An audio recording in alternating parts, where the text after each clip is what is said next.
দেখো তোমাদের জেনারেল ম্যাথের 11.1 অধ্যায় যে অধ্যায়টা রয়েছে তার উদাহরণ 6টা খুবই ইম্পর্টেন্ট, প্রায় বিগত সালে অনেকবার চলে আসছে এই প্রশ্নটা।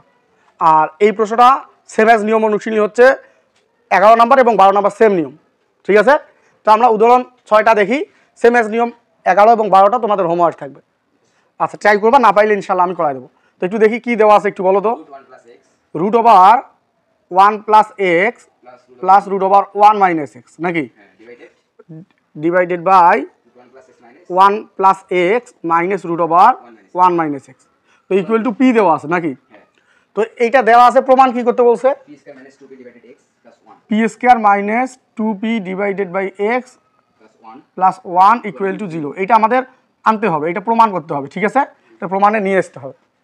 তো দেখো প্রমাণে কিন্তু এক্সট্রা ফ্রি অবস্থায় আছে, এক্সট্রার সাথে কিন্তু কোনো রুট টুট কিছুই নেই। তো আর এ ধরনের যদি ম্যাথ দেখো যে উপরে নিচে একই জিনিস, তো আগে যোজন বিয়োজন করে নিবা। কি করে নেব? যোজন বিয়োজন করে নেব। তাহলে আমি উপরেরটা যোগ নিচেরটা যোজন বিয়োজন করব। তাহলে উপরে আছে 1 plus X plus root over 1 minus X. এখন এই যোজন করতে গেলে নিচেরটা যোগ করব। তাহলে root over 1 plus X minus root over 1 minus X, যে যোজন বিয়োজন তো বোঝো। এখন বিয়োজনটা করব, তাহলে উপরেরটা যা আছে সেম থাকবে, উপরেরটা যা আছে সেম থাকবে, বিয়োগ হবে নিচেরটা। এখন এই মাইনাস চিহ্ন দিয়ে নিচেরটাকে গুণন করে দিতে হবে। তাহলে মাইনাসে প্লাসে minus root over 1 plus X, আবার মাইনাসে মাইনাসে plus root over 1 minus X, ঠিক আছে? তাহলে এইদিকেও নিচে মনে মনে পি এর নিচে 1 রয়েছে, তো আমরা একবার যোজন করব একবার বিয়োজন করব। তাহলে পি প্লাস 1 আর পি মাইনাস 1, গুড। তেমন আমরা একটু কাটাকাটি করি, এই যে এইটা আর এটা কাটা যায়, একই জাতীয় জিনিস যোগ বিয়োগ অবস্থায় থাকলে কাটা যায়। আবার এই যে এখানে এইটা আর এই যে এটা কাটা যায়, তাহলে উপরে থাকে 2 রুট ওভার 1 প্লাস এক্স, এই যে একটা 1 প্লাস এক্স একটা 1 প্লাস এক্স, যোগ করলে 2 রুট ওভার 1 প্লাস এক্স, দুইটা।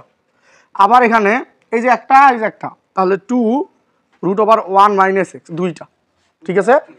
এখন উপরে 2 নিচে 2 কাটা যায়, এখানে থাকে পি প্লাস 1 আর এখানে থাকে পি মাইনাস 1।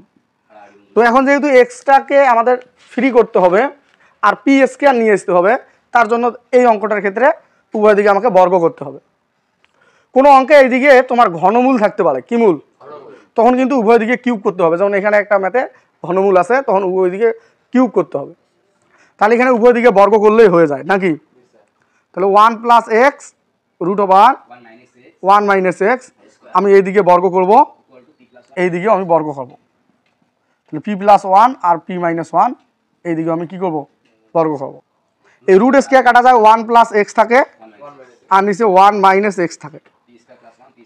এখন এখানে আমি বর্গ নির্ণয়ের সূত্র ফেলাই দেবো, A square plus 2ab plus B square, 1 উপরে স্কয়ার দিলে তো 1ই হয়, আবার A square minus 2ab plus B square, তো 1 উপরে স্কয়ার দিলে 1ই হয়। তো উপরেও বর্গ নির্ণয়ের সূত্র A plus B whole square সূত্র বসাই দিলাম, আর নিচে A minus B whole square সূত্র বসাবো, A square minus 2ab plus B square. তো এখন দেখো আমাদের শুধু এক্সট্রা ফ্রি করতে গেলে আবার যোজন বিয়োজন করতে হবে। তাহলে এখানে কিন্তু আমরা একবার যোজন বিয়োজন করেছি, এই জায়গায় যোজন বিয়োজন করে, হ্যাঁ, না লিখলেও কোনো সমস্যা নাই, টিচার তো ঠিকই বুঝতে পারবে, তবে লেখাটা ভালো যাতে স্যার বুঝতে পারে যে এই লাইনটা কোথা থেকে আসলো, ঠিক আছে? তো আমরা পরে কিন্তু আবার যোজন বিয়োজন করবো এই লাইনটাতে। তাহলে বা এখানে একটু যোজন বিয়োজন করি, তাহলে 1 plus X plus 1 minus X নাকি, উপরেরটা যোগ নিচেরটা। আবার 1 প্লাস এক্স মাইনাস 1 মাইনাসে মাইনাসে প্লাস এক্স, বিয়োজন করার সময় মাইনাস চিহ্ন দিয়ে নিচেরটাকে গুণন করে দিতে হবে। এইদিকেও আমি যোজন বিয়োজন করি, P square plus 2p plus 1 plus P square minus 2p plus 1। এখন এখানে উপরেরটা যা আছে তাই থাকবে, তাহলে P square plus 2p plus 1 minus চিহ্ন দিয়ে নিচেরটাকে গুণন করতে হবে। তাহলে মাইনাসে প্লাসে মাইনাস পি স্কয়ার, আবার মাইনাসে মাইনাসে প্লাস 2p, আবার প্লাসে মাইনাসে মাইনাস 1, ঠিক আছে? তাহলে দেখো এখানে প্লাস এক্স মাইনাস এক্স কাটা যাবে, তো উপরে থাকে 2 আর নিচে 1 1 কাটা যাবে, নিচে থাকে 2x নাকি, এই 2 কাটলে উপরে 1 হবে, তো সমস্যা নাই। এইদিকে দেখি এই 2p কাটা যাবে, তাহলে থাকে 2p² প্লাস 1 আর 1 যোগ করলে কত হয় 2, p² কাটা যাবে, 1 কাটা যাবে, তাহলে থাকবে 4p। তো এই 2 তো কাটা যায় না, তাহলে 1/x থাকে, আর এখানে 2 কমন নিলে p² প্লাস 1, আর নিচে যে 4p, এইটা দিয়ে এটা কাটবো, এই 4টাকে কাটবো, কাটলে নিচে 2p থাকে নাকি, বা 2 থাকে। এখন এই 2pটা ভাগ অবস্থা আছে, এইদিকে নিয়ে এসে গুণ করে দেবো, কারণ প্রমাণে x এর উপরে 2p রয়েছে, তার জন্য এইটা ভাগ অবস্থা আছে, এইদিকে নিয়ে এসে গুণন করে দেবো। তাহলে বা 2p/x সমান সমান এখানে থাকে শুধু p² প্লাস 1, তাহলে এই 2pটাকে ওইদিকে নিয়ে 2p/x-টাকে ওইদিকে নিয়ে গেলেই উত্তর হয়ে যায়। তাহলে p² মাইনাস 2p/x, এটা ওইদিকে গেলে মাইনাস হয়, আর প্লাস 1 আছে 1 = 0। এটা আমাদের প্রমাণিত, কলমে কালি একদম শেষ। তো আমি আরেকবার একটু বুঝাই দেওয়ার চেষ্টা করি।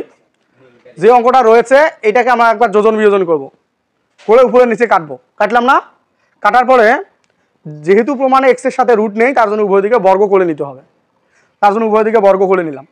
নেওয়ার পর এখানে √² কাটা যায়, আর এখানে a+b² সূত্র বসে, আর নিচে a-b² সূত্র বসে। বসানোর পর আরেকবার যোজন বিয়োজন করতে হবে, হ্যাঁ, করার পরে এক্সটা নিয়ে আসতে হবে। কি নিয়ে আসতে হবে? এক্সটা নিয়ে আসতে হবে।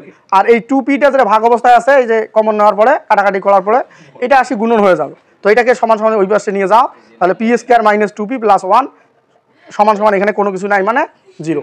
তো তোমাদের তাহলে এই যে 11 নম্বরটা একটু হোমওয়ার্ক থাকবে, এই 11 নম্বরটা তোমার হোমওয়ার্ক থাকবে, এটা করে নিয়ে আসো। আর অনলাইনে যারা ক্লাসটি দেখতেছেন, আমার ভিডিও যদি ভালো লাগে তাহলে অবশ্যই শেয়ার করবেন এবং পেজটি ফলো করে রাখবেন। আর যারা ইউটিউব থেকে দেখতেছেন অবশ্যই সাবস্ক্রাইব করবেন। ধন্যবাদ সকলকে।